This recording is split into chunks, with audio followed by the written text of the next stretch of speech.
11 de la mañana, 38 aquí, pero nos vamos a Costa Rica. Allí nos espera Brian Acuña, el profe de los martes, el hombre de las relaciones internacionales. ¿Cómo estás, Brian? Hola, amigos de Jai, un placer nuevamente estar con ustedes. Bien, ¿por dónde andan tus pensamientos? Bueno, hoy me vuelvo a salir un poquito del saco normal y quiero hablar de un tema que evidentemente también debería ser de nuestro interés y tiene que ver con la carrera por la Secretaría General de las Naciones Unidas, que está, digamos, en una ardua disputa entre tres candidatos, todos de ellos latinoamericanos, el caso de un argentino, una chilena y una costarricense.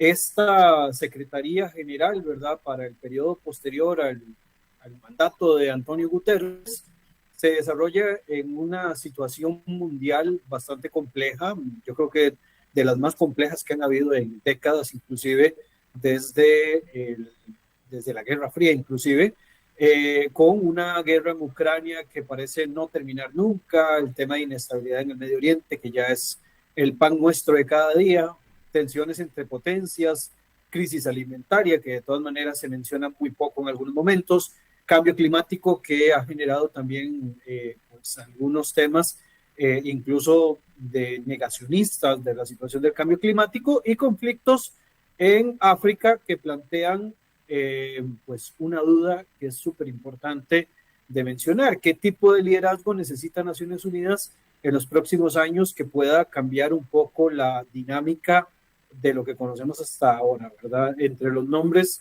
que han sido los más sonados, como lo mencioné, está el caso del argentino Rafael Grossi, ¿verdad? Que además tiene una expertise en temas relacionados con energía nuclear, además es impulsado directamente por el gobierno de Argentina.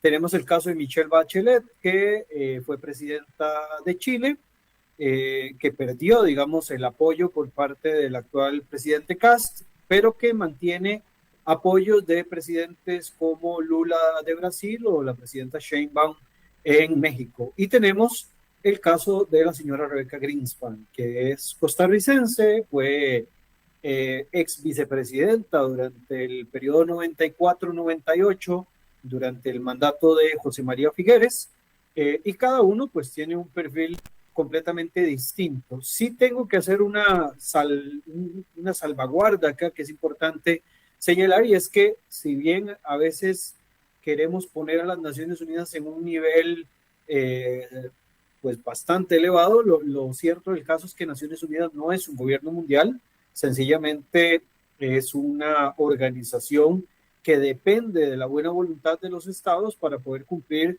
las mismas reglas que los estados se sometieron a cumplir, ¿verdad? Sabemos que esto al final de cuentas no se cumple de esa forma y de hecho aquí entra mucho el principio realista de la anarquía, que se habla en las relaciones internacionales, no anarquía como un sistema en el cual no hay una gobernanza o no hay un orden establecido, sino anarquía donde las grandes potencias y los países de diferente índole siguen, digamos, siendo los actores principales y no hay, digamos, una fuerza supranacional que pueda obligar absolutamente a nadie a cumplir con nada de las expectativas. Desde esa perspectiva, el próximo secretario general no va a resolver conflictos globales, sino que lo que va a hacer es un administrador de crisis, un administrador de tensiones, va a intentar facilitar las negociaciones y coordinar respuestas multilaterales, manteniendo abiertos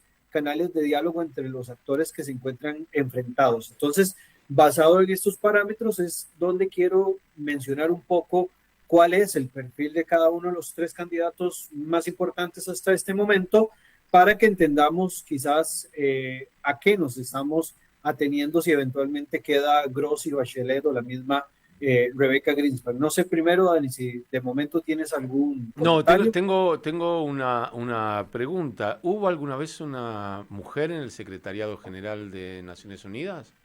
No, esto va a ser un elemento histórico porque ya sea Michelle Bachelet o el caso de Rebecca Greenspan, sería la primera mujer en alcanzar el puesto de secretaria general de las Naciones Unidas. Bueno, sabemos que la mayoría de los organismos internacionales históricamente han estado encabezados por hombres.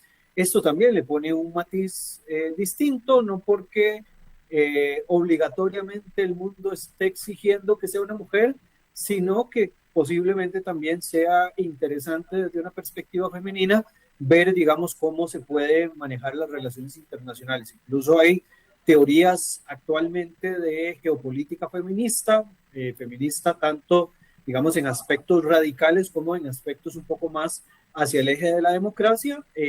Hoy por hoy, digamos que ese es uno de los grandes faltantes que hay, una secretaría general al mando de una mujer, ¿verdad? Igual, digamos, vuelvo a la misma idea del inicio, la que quede secretaria no es que se transforma automáticamente en una especie de presidenta del mundo, sino que sencillamente es como una administradora de las reglas del juego que existen en el sistema internacional. Rebecca Greenspan, por ejemplo, ha sido secretaria iberoamericana y ha tenido otros puestos, digamos, de mandato importante dentro del sistema de las Naciones Unidas y por eso también no sería la primera mujer en encabezar, digamos, algunos organismos de Naciones Unidas. Lo mismo que Michelle Bachelet, que ha estado metida en foros y en organismos asociados a derechos humanos, ¿verdad? Entonces, ya tenemos una presencia femenina bastante marcada. Ahora lo que falta es ver si el mundo está preparado para que la Secretaría General sea, digamos, administrada por una mujer. Hay que decir algo, Brian. Hacerlo peor que Guterres sería muy difícil para cualquiera de los tres. Sí, en realidad Con las diferencias que haya entre ellos, baja. Guterres es casi lo peor que uno puede esperar. Sí, sí, cuando pensábamos que Ban Ki-moon no lo podía hacer mal, Guterres, pues lo ha hecho peor, ¿verdad? Creo que desde Kofi Annan no ha habido una secretaría general que sea más o menos aceptable desde el punto de vista del posicionamiento a nivel internacional digamos, de cómo debería comportarse un secretario general de Naciones Unidas y ciertamente creo que la vara ha quedado bastante baja, ¿verdad? Entrando a los perfiles en este sentido, voy a empezar con mi compatriota por una cuestión simplemente de orden.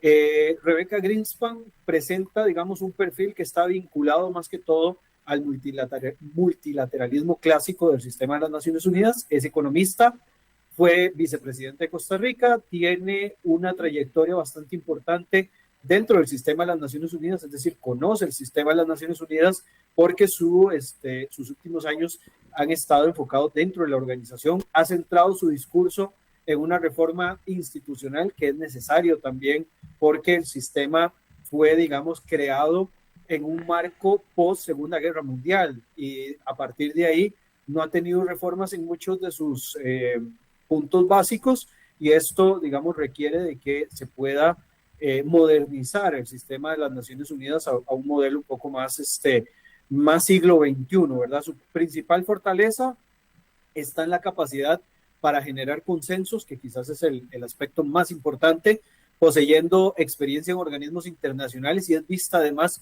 como una figura aceptable para actores de distintas orientaciones políticas. Además, tiene un enfoque más tecnócrata, ¿verdad? Es menos política. Quizás el fallo que tiene es que es menos conocida en el ambiente internacional, es decir, no es una figura pública como lo ha sido en su momento la expresidenta Bachelet o no ha sido una figura de impacto como lo ha sido Grossi, ¿verdad? En el marco del tema nuclear, pero al ser una tecnócrata se va a dedicar mucho en toda la parte de cambiar estructuras y cambiarle, digamos, la parte de profundidad que quizás Naciones Unidas hace rato no ve, digamos, cambios. Brian, en una organización como Naciones Unidas, que es una de las sedes más importantes del antisemitismo mundial, ¿su origen judío le juega en contra? Pues sí, no, en realidad creo que de momento el tema de judaísmo se lo ha tocado más que todo antisemitas fuera del marco de Naciones Unidas. Ella ha tenido reuniones incluso con mandatarios o con líderes de países del mundo musulmán, ¿verdad? El mundo árabe, y ha sido vista de una manera positiva. Sí he visto, digamos, algunos pronunciamientos de gente, principalmente trasnochados, que tocan el elemento de Israel y el tema del judaísmo, pero sin embargo, desde el marco de las Naciones Unidas, de momento, el tema de que sea judía y que sea mujer no se ha visto tan marcado en la posición, digamos, de que pueda ser o no elegida como próxima secretaria. De hecho, como lo mencionaba anteriormente, de los tres candidatos que están más arriba, quizás es la que genera más consensos. Y es curioso, porque Naciones Unidas no generalmente no se inclina por el más popular, sino que se inclina por aquel que genere menos anticuerpos entre las fuerzas, porque acá la votación del secretario general es por consenso, y si hay algún veto o si hay, digamos, alguna traba, alguna de las elecciones, posiblemente esto, digamos, impida de que alguien pueda llegar a la Secretaría General, ¿verdad? Que es lo que quizás podría pasar con el caso de Grossi o el mismo caso de Bachelet. Parece mentira, pero también le juega relevante en temas, digamos, como lucha contra digamos, los conflictos que hay a nivel global, el hecho de que ella haya sido vicepresidenta de un país que no tiene ejército, ¿verdad? Bueno, que no tiene ejército, pero no quiere decir que no tengamos problemas a nivel internacional o que no tengamos algunas crisis que hayan llevado a la profesionalización de la policía, incluso con sus críticas. Pero lo cierto es que este elemento de un país que incluso ha promovido a través de su ex embajadora en Naciones Unidas, Elaine White, un tema, digamos, asociado al desarme de armas de destrucción masiva, pues digamos que le juega bastante a favor en ese sentido. Luego tenemos a Rafael Grossi, que, digamos, juega un perfil diferente, fue director general de la OIEA, ¿verdad?, que es el Organismo Internacional de Energía Atómica, ha estado involucrado en algunos de los desafíos de seguridad en la actualidad. De hecho, digamos que es el que tiene el perfil más realista desde el punto de vista, digamos, ideológico o, digamos, metodológico de las relaciones internacionales. Ha estado trabajando en temas asociados a Ucrania, Rusia, Irán, seguridad nuclear y la no proliferación de armas nucleares, ¿verdad? En un contexto internacional con guerras abiertas como el actual, muchos consideran que su experiencia podría convertirse en una ventaja significativa. De hecho, su principal ventaja es el tema de seguridad internacional, ¿verdad? Porque tiene experiencia negociando con potencias que son rivales entre sí. Sin embargo, algunos consideran que su perfil está demasiado asociado a cuestiones técnicas y de seguridad, mientras que otros le cuestionan si cuenta con la misma experiencia en temas que van más allá de la situación de seguridad, que son importantes, como desarrollo, pobreza, gobernanza global, donde quizás Grossi no le ha metido tanta, digamos, carnita, por decirlo de algún modo. Y luego tenemos la tercera vía, que es la expresidenta Michelle Bachelet, quien fue alta comisionada de las Naciones Unidas para los Derechos Humanos, algo que obviamente es destacable. Combina su experiencia como expresidenta para, digamos, verlo como un empuje a su figura a nivel internacional. Sus prioridades están en derechos humanos, protección de civiles, igualdad de género, democracia, fortalecimiento institucional, y obviamente su experiencia como presidenta le da, digamos, una proyección, por lo menos pública, bastante importante. Sin embargo, tiene problemas de polarización política, ¿verdad? Porque algunos la consideran que puede generar resistencias diplomáticas, especialmente en situaciones de competencia geopolítica, que ha desplazado las agendas hacia cuestiones de seguridad y de poder, ¿verdad? Algo donde vimos que Grossi tiene una posición un poco más, más importante. Un aspecto quizás importante también de mencionar acá es el tema de género que mencionabas en algún momento, ya que podría ser ella tanto digamos, Bachelet como Greenspan la primera mujer en convertirse en líder de las Naciones Unidas, ¿verdad?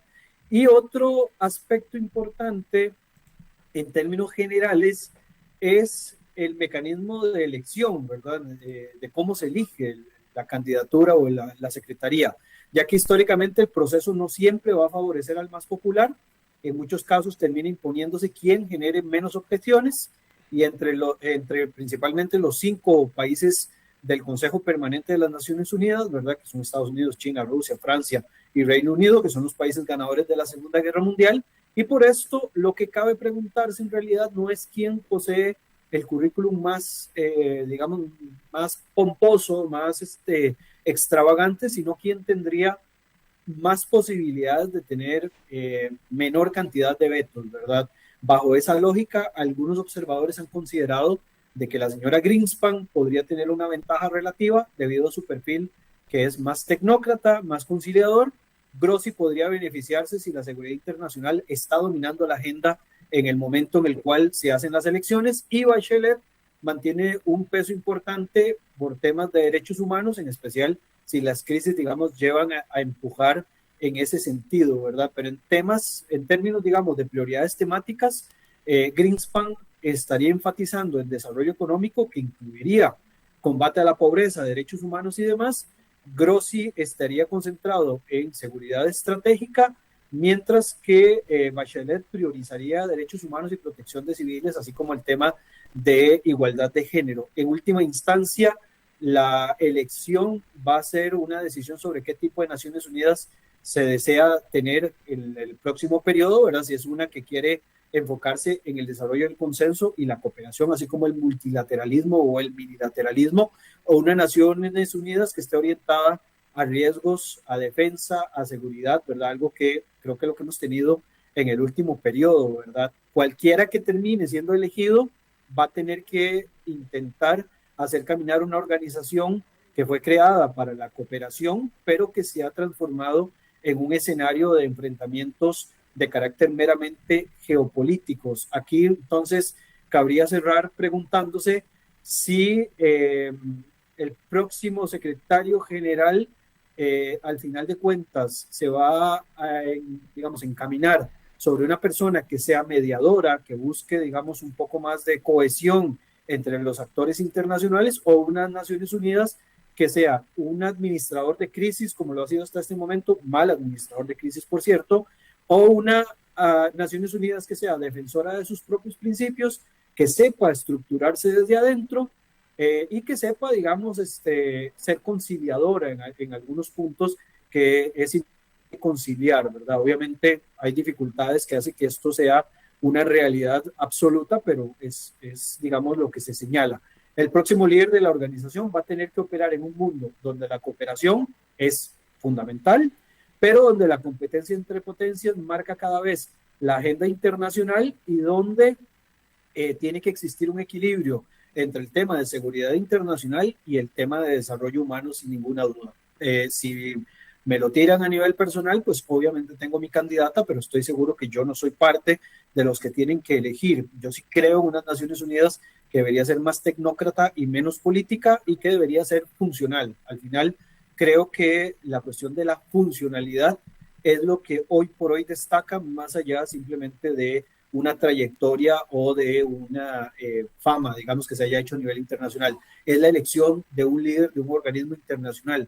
No es un American Idol y no es un, no sé, cantando por un sueño, algo por el estilo. Está, bueno, como para darnos una idea de para dónde va cada uno, ¿dónde está ahora Michelle Bachelet? En Rusia, buscando el apoyo, charlando con Lavrov y con Putin, buscando ese apoyo. ¿Cómo es el proceso? O sea, ¿en qué momento se elegirá? Bueno, una vez que ya va terminando el mandato de Guterres, se hace una convocatoria, ¿verdad?, para elegir al próximo secretario general y a través de los consensos, ¿verdad?, tiene que llegarse a un consenso con pocos vetos. Al final de cuentas se terminan designando algunos, ¿verdad?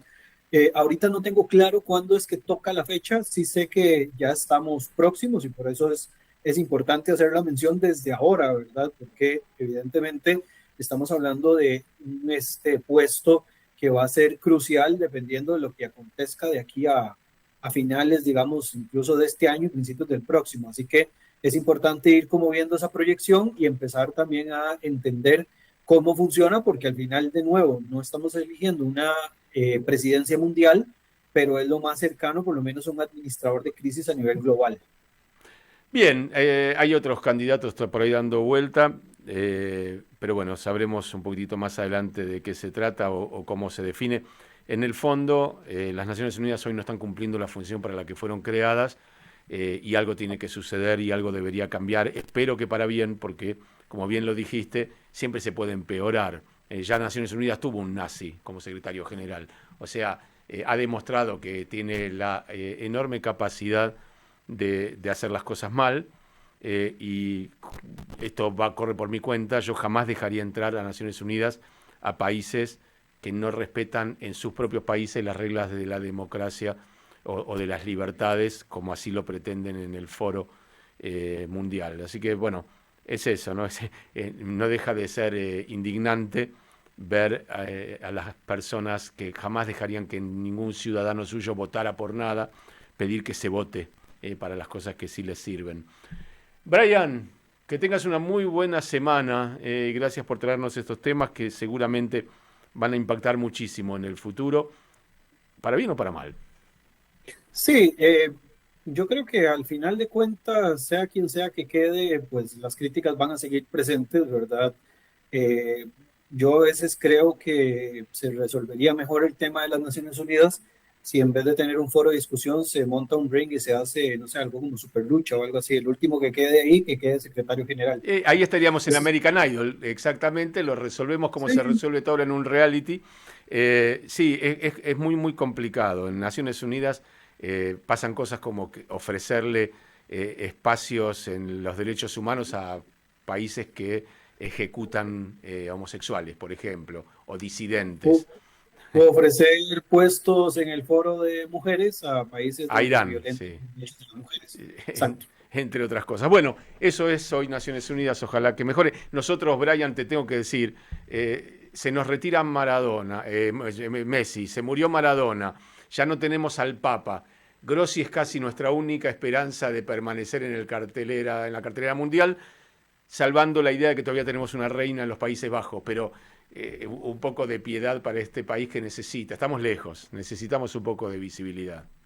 Pero no entiendo por qué se quejan si el próximo mundial también lo va a ganar Argentina. No, no, hoy hablaba con Enrique Zimmerman y se la juega por Portugal. No, no, no, no está fácil.